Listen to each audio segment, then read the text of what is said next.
Okay, welcome back for today's math class. In our last video, we talked about how to factorize a quadratic expression, and we took our time to outline a number of things we have to do.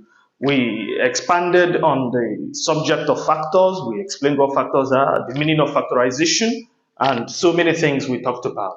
And then we stopped at the last phase of what we're supposed to do, which was factoring a quadratic expression. Factorization is one of the methods of solving quadratic equations, and it is very, very important that we understand the steps that are involved in factoring a quadratic expression. There are a couple of things we must know. Recall that we said that we have two types of factorization. We have what we call the factorization by common factors, and we have the one that is called factorization by grouping. We all dealt with those things in our previous video. So for those of you who it may be sounding a little bit new to, you would have to refer back to that previous video on our YouTube channel and then get yourself abreast with those introductory aspects.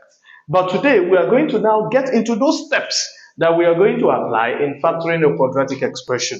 The first thing we have to take note of is what to know. There are a couple of things we need to know before we get into how to factor in a quadratic expression. And that thing is your sign combination. Sign combination. Please take note of this. When you are multiplying same signs, whenever same signs are being multiplied, you can see that plus and plus are being multiplied here, minus and minus are being multiplied here, they always return plus. Please take note of this. Same signs return plus. They return plus. And when you are multiplying different signs together, different signs, plus times minus or minus times plus, always take note. They return minus. They return minus. They return minus. Please take note of this. They return minus. So whenever you are multiplying minus 1 times minus 2, you know that signs are same. So plus is going to be returned. And then 1 times 2 is 2. Whenever you are multiplying minus 3 times plus 1, you see that the signs that are being multiplied are different. Minus will be returned. And then you multiply your other number. So we're going to take our time to buttress on a number of things so that we'll be able to capture the whole essence of what we are doing. Okay, so having done this now, remember we said that factoring a quadratic expression simply means separating that expression into factors. And we said that factors are those things that we are going to use to multiply to get that particular expression. So which means we also took our time to expand on the fact that for a quadratic expression, the factors of a quadratic expression are going to be two binomials. Two binomials are going to be the factors. They are going to be the factors. So take note of it. It means when I factorize a quadratic expression, it will give me two binomials. It's just as simple as that. So we will get into it immediately, especially the steps of factoring this. So we'll be able to push it along very well. Now, remember that the general form of a quad expression, the general form of quad expression is ax squared plus bx plus c. So when we are given this kind of expression to factorize, we are expected to use factorization by grouping. Let's take the first example there. X squared minus x minus 12. Now you see that there is no way you can group this in pairs. Remember what we said about factorization by grouping. You are going to group it in pairs and then now use factorization by common factors for each pair. It makes it simple. But we don't have an even number of terms here. We have an odd number of terms here. So the first thing you have to do before you factor a quadratic expression is to first of all make the number of terms to become 4 so that you can now separate them in pairs, 2, 2. So our job, our first task is going to be how to make a quadratic expression that has 3 terms to become 4 so that we can separate it in pairs and then factorize. It's as simple as that. So take note of what we are going to do. The step 1, we are going to follow our steps. So I'm going to take the steps one after the other. What is first step saying in the process of factoring a quadratic expression? Write down the expression given to you. As we write down the steps, we will also carry out whatever the step is actually asking us to do. Write down the quadratic expression. Just follow us closely. It's a very simple process. Write down the quadratic expression. So let me write it down. See the question they have given us. x squared minus x minus 12. Now, first step is done. Let's capture some from here. What is the second step saying? Identify the coefficient of x squared. Remember, in our previous videos, I already told you that this a here is standing for a number, and whenever a number is not there, this is going to be the number, which is 1. So a is standing for 1 here. The coefficient of b is also minus 1 here. So you must be able to identify the coefficient of x squared, coefficient of x, and then your constant term. There are 3 things you must take note of while you are solving it. Coefficient of x squared is the number beside x squared. Coefficient of x is the number beside x, and the constant term is that number standing alone with each side. So please take note of this. So what is step 2 saying? Step 2 says, identify the coefficient of x squared. Identify the coefficient of x squared. Please take note of these steps. Solving questions involving factorization is actually going to be a stepwise approach. You must know your steps. Identify the coefficient of x squared and multiply it to the constant. And multiply it to the constant. Please take note of this. And multiply it to the constant. So who can bring out the coefficient of x squared here? Of course, we have already brought it out. It's 1, good, times, we are following steps. Our constant, what is our constant? Not just 12, minus 12. And what is 1 times minus 12? Minus 12.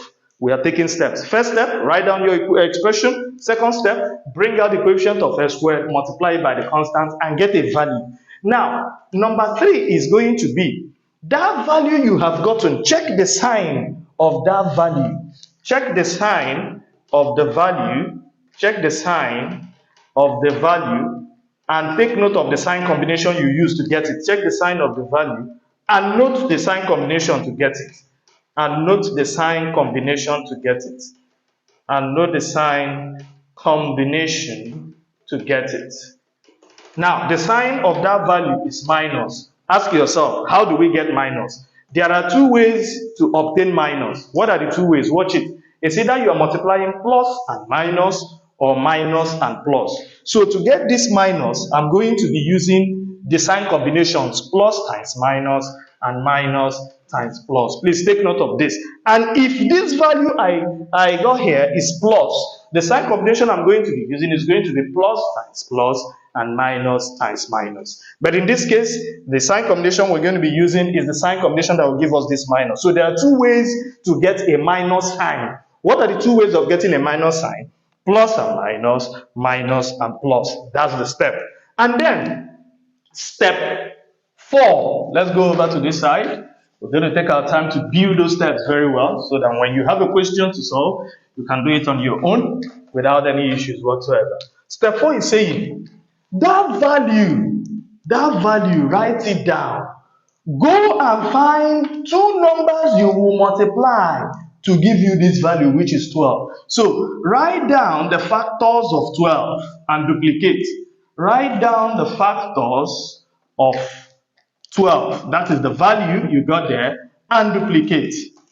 Write down the factors of 12 and duplicate. Now, tell me the factors of 12. 12 times 1. 12 times 1. I said duplicate. You will understand why I said you should duplicate them. 2 times 6 can also give me 12. 2 times 6 can also give me 12. And what else can also give us 12?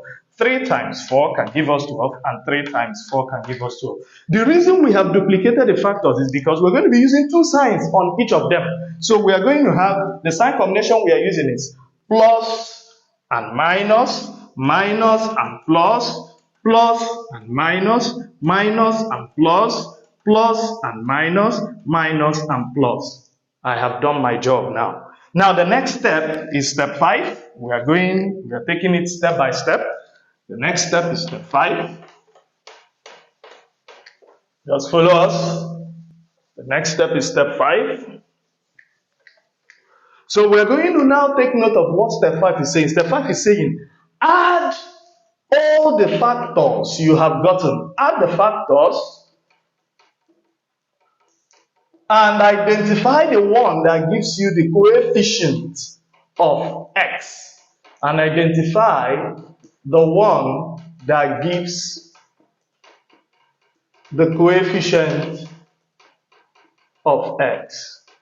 think marker is getting off. Let's change it.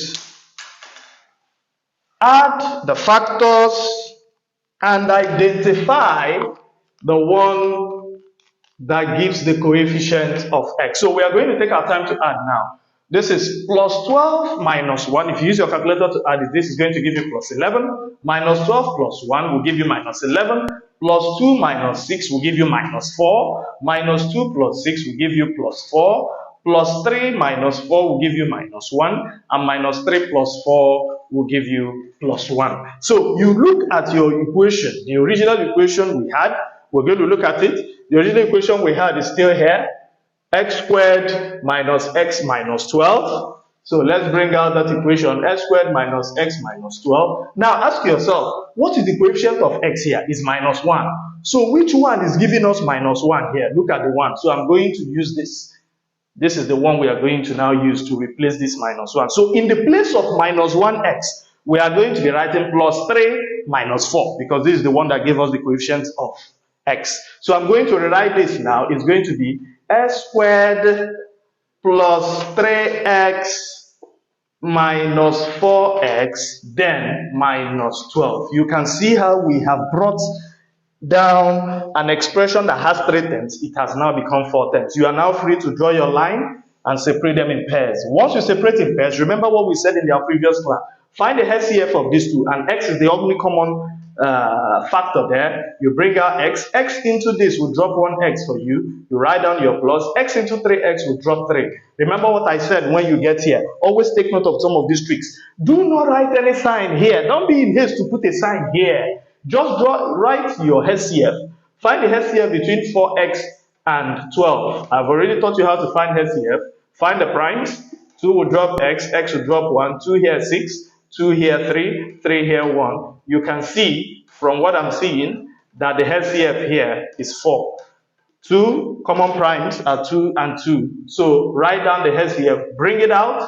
You can now do your division. 4 into 4x will drop you x. 4 into 12 will drop you what? 3. Remember I said everything you have in this bracket must be the same. So it could have been easier for us to just lift this and bring here. But just to be on the safe side, you know that since plus is here, plus is also going to be here. Now compare these two things. If the signs are different, remember what I told you in the previous class. Remember the sign you put here, minus. But if the signs are the same, what do you put here? Plus. So since the signs are different, minus will come in here. Group the ones that are outside. What do I have outside?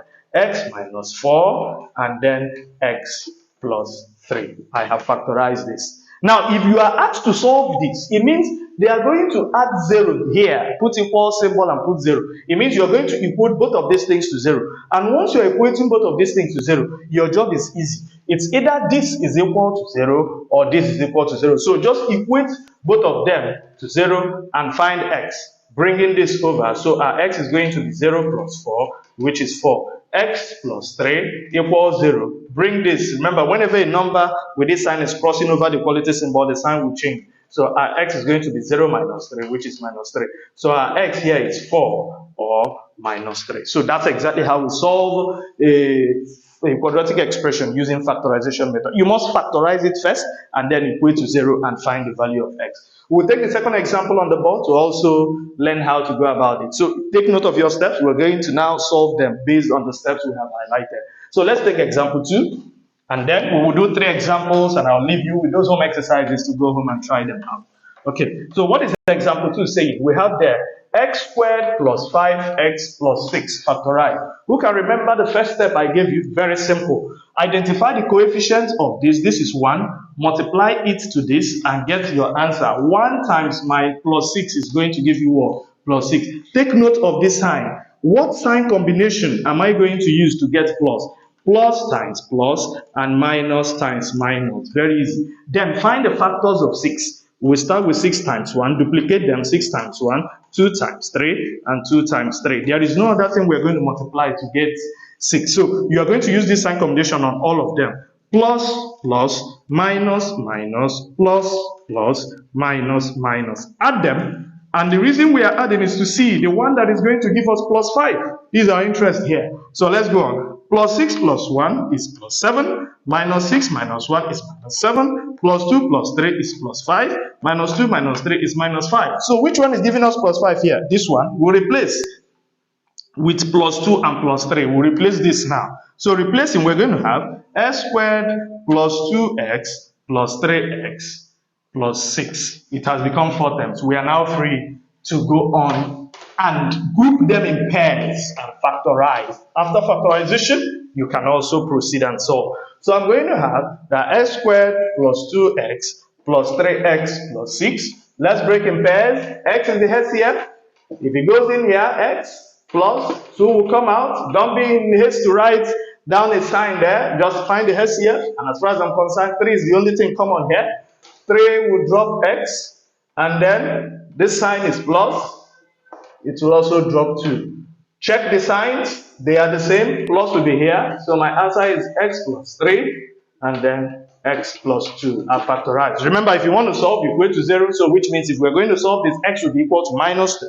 And x will also be equal to minus 2. So let's go through the second and the third and the final example rather. Okay. Which is 2x squared minus 7x plus 6. Now in this case, the coefficient of x is no longer 1. And that's very interesting. So let's see how we work it out. Remember the first step. Here to here, we're going to have 2 times plus 6, which is going to give us what? Plus 12. Who can remember the next step? Your sign combination. I'm going to be using plus times plus and minus times minus. And then we find the factors of 12. What are the factors of 12? 12 times 1 duplicate. 12 times 1, 6 times 2, 6 times 2, 4 times 3, 4 times 3. So put on the signs, plus on plus, minus on minus, plus on plus, minus on minus, plus on plus, minus on minus. Let's add. Why are we adding? We want to get minus 7. So we're going to see the one that will give us minus 7 here, very simply. So we have plus 2, this is giving me plus 13, minus 13, plus 8, minus 8, plus 7, minus 7. I'm interested in this, so I'm going to replace the middle term will now be replaced with plus 4.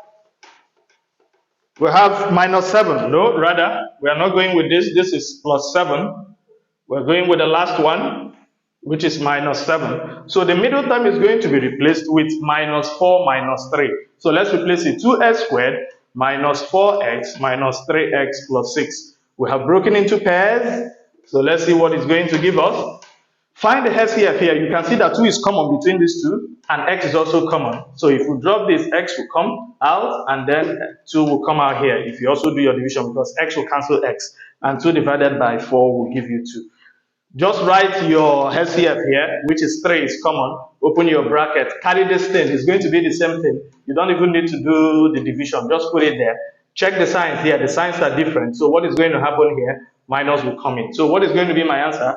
2x minus 3, bracket x minus 2. Always notice something very interesting. Whenever you factorize an expression or a quadratic expression rather, what you have in the bracket must be the same. So on this note, we will come to the end of this, and I know you enjoy the processes involved. Just take note of the steps and you can solve it. You can solve it, equate to 0, and you have to do it. So I've left some 2 questions for you here to do as a home exercise. Practice them and send your responses to our comment section as well. Please feel free to like, share, and comment.